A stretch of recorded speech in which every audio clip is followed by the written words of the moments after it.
Hello बच्चों, let's read the question. बच्चों question में पूछ रहा है कि विच इज या आर ट्रू स्टेटमेंट्स, इन चारों में से कौन सी या कौन कौन सी स्टेटमेंट ट्रू होंगी ये हमें बताना है।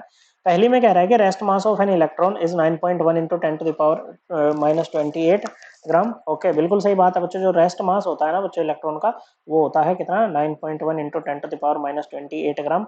ओके बच्चों, अगर हम इसको बच्चों उसमें कन्वर्ट करें, किसमें बच्चों, अगर केजी में कन्वर्ट करें तो 1 केजी किसके इक्वल होता है बच्चों, ये 1000 ग्राम के इक्वल होता है। तो ये हो जाएगा बच्चों 9.1 into 9.1 into 10 to the power -31 KG, ये हो जाएगा बच्चों। ओके बच्चों, क्या हो जाएगा, ये इतना हो जाएगा बच्चों।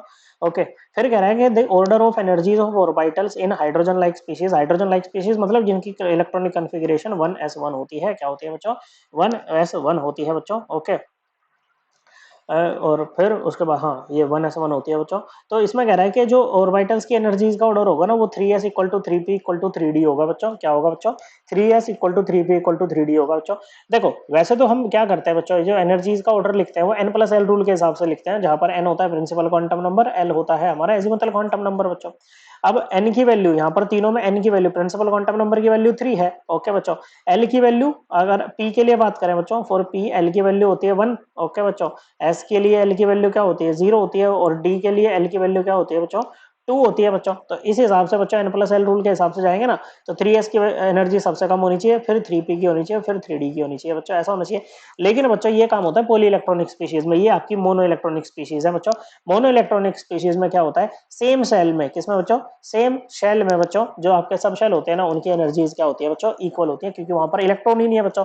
ओके, जो एनर्जी आती है ना बच्चों, इलेक्ट्रॉन के कारण ही आती है। तो यहाँ पर इलेक्ट्रॉन तो है नहीं बच्चों, तो इनका जो एनर्जीज होती है ना बच्चों, वो इक्वल होती है, मतलब ये आपके डीजनरेट होते हैं, सेम एनर्जी के होते हैं। तो ये भी आपका करेक्ट था, और ये भी आपका करेक्ट है।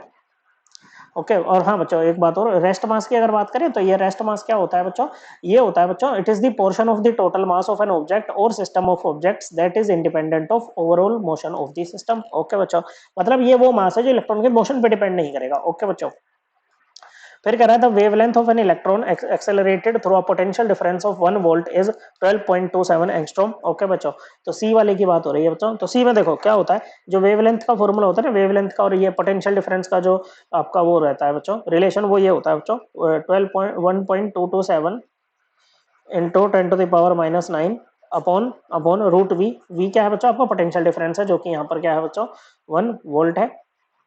ओके, और ये मीटर में आता है बच्चों, किस में आता है बच्चों, मीटर में आता है बच्चों। ओके, अब 1 मीटर किसके इक्वल होता है बच्चों, 1 मीटर जो होता है वो होता है आपका 10⁻10 एंगस्ट्रॉम के इक्वल। ओके बच्चों, किसके, 10⁻10 एंगस्ट्रॉम के इक्वल होता है। तो इसको आप 10⁻10 से मल्टीप्लाई करोगे तो ये बन जाएगा आपका 12.27 एंगस्ट्रॉम अपॉन रूट वी, और वी की वैल्यू पुट कर देते हैं, 1 वोल्ट है बच्चों। ओके, तो ये कितना आ जाएगा बच्चों, लैम्बडा, ये आ जाएगा आपका 12.27 एंगस्ट्रॉम। ओके बच्चों, सो ये भी करेक्ट है बच्चों। फिर कह रहा है ई बाई एम। ओके बच्चों, E by M ratio of an electron is 1.7 into 10⁻8 coulomb पर ग्राम।